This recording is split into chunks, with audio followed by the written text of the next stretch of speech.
इस वक्त की बड़ी खबर विदेश मंत्री एस जयशंकर को लेकर, जहां पर उन्होंने अपने भाषण के दौरान, संसद में अपने भाषण के दौरान विपक्ष के हंगामे पर जोरदार हमला बोला है। उन्होंने विपक्ष पर निशाना साधते हुए कहा है कि ये कैसा इंडिया है। विपक्ष के गठबंधन, इंडिया गठबंधन नाम को लेकर यहां पर जयशंकर ने तीखा हमला बोला है।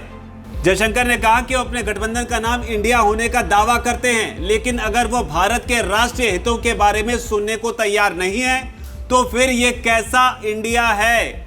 इस बीच आपको याद दिला दें कि जयशंकर की नाराजगी उस बात को लेकर है जहां पर सदन में भारत की विदेश नीति की सफलताओं और प्रधानमंत्री नरेंद्र मोदी की हाल की विदेश यात्राओं के बारे में वो सदन को जानकारी दे रहे थे। लेकिन इस मौके पर मणिपुर के मामले को लेकर विपक्षी दल लगातार विरोध करते रहे और इसे ही लेकर जयशंकर ने कहा है कि यह अत्यंत दुर्भाग्यपूर्ण है। इतना नहीं, हमलावर होते हुए जयशंकर ने यह भी कहा कि ये सिर्फ सरकार की उपलब्धि नहीं बल्कि ये देश के लिए एक उपलब्धि है। इतना नहीं, विपक्षी दलों को निशाने पर लेते हुए जयशंकर ने यह भी कहा कि अगर राष्ट्रपति, उपराष्ट्रपति और प्रधानमंत्री का सम्मान नहीं कर सकते, अगर आप विदेश मंत्री को सदन में बोलने की अनुमति नहीं देंगे तो ये बहुत खेदजनक स्थिति है।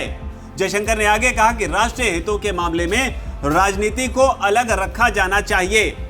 तो कुल मिलाकर जयशंकर ने विपक्षी गठबंधन के नाम पर, इंडिया नाम पर हमला बोलते हुए कहा है कि आप किस तरह के इंडिया हैं। Yesterday, I sought to apprise the Parliament and the people of India of some important developments pertaining to foreign policy.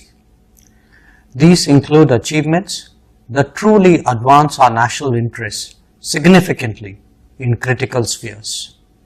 Sadly, the opposition repeatedly disrupted my statement in both houses of parliament.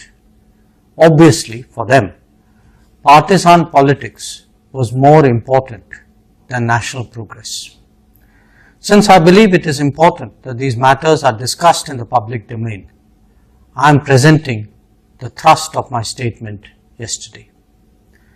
In the last few months, we have witnessed several high-level diplomatic engagements involving the Honorable President, the Honorable Vice President and the Honorable Prime Minister with foreign counterparts in India and abroad. We, the ministers of the Foreign Ministry, also visited a number of nations and received many of our foreign colleagues here in India. Through these efforts at multiple levels, we were able to advance our national objectives and interests in a volatile and uncertain world. VK News, राष्ट्र के नाम।